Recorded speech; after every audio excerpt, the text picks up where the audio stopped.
Good morning, Velma Hagar here. Out on my patio, and it's 91 degrees out here, but you know what?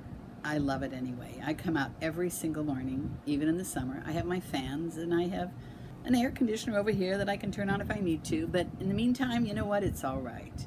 I own the desert in the summer, especially Ironwood Country Club where I live, because most of the people leave. And I'm leaving tomorrow and going to Idaho with my friend Ginger, but I wanted to put a little video out before I went. And this is what I want to talk about. God says, behold, I do a new thing. Now, we all know that God's the same yesterday, today, and tomorrow. So that almost seems contradictory, but it's not at all. He is the same. And part of that being the same is that he does a new thing. So many times we expect everything to be done exactly like it was last time. You never know how God's going to do something. He says the wisdom of man is foolishness to him, and that his wisdom is foolishness to man. So, don't rattle yourself trying to figure out how he's going to do it. And don't rebuke it because it wasn't done the same way last time, or the way you thought it should be done. Give God some room in your life to work. And be willing to accept the changes that are so definite to come. There's no way your life is going to always stay the same. And you have to flow along with it. This morning I did a thing on death. When someone you really love dies, your whole life changes. It's a brand new chapter in your life.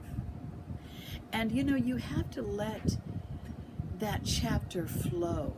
You can't keep looking back. And grief is part of the program. Grief is part of life. You need to grieve, get it done. But then get on with it and accept the fact that the page is turned. You're on a new page now. You're in a new chapter of life. So let go of the old things. I said something to somebody one time about doing something, and he made a remark. I've always done it this way and it works. And I remarked back, well, a horse and buggy will still get you there, but you probably should have drive a car. It's a little easier. And that is the way so many of us as Christians do. We hang on to those old ways of doing things. We're not willing to flow with it, to let go of the past. You know how many times I write a blog that ends with forgetting those things that are behind and moving towards those things that are ahead.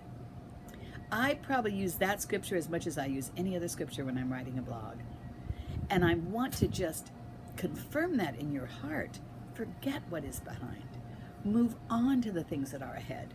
Hanging on to the old antiquated ways and the people that aren't there anymore, and clinging to the rock because it feels familiar, so you won't move on, you won't flow, you're hanging on. Let go and let God. I love that old saying, let go and let God. He has a new thing. Behold, I'm doing a new thing. Are you ready to receive it? Are you open to receive it? I am. I want that new thing. Life can get pretty doggone. You can get yourself in such a box that you only go to certain places, you only meet with certain friends, you only eat certain things. I've seen people that do that all the time. Get out of the box. The only time you'll ever find God in a box is if he comes in there to meet you. God is not in a box. God does a new thing, and you should be doing new things too. Now, with that said, buy my book, Hidden Treasures in Secret Places. It's fabulous and you will love it. Again, this is Velma Hagar bidding you a blessed day.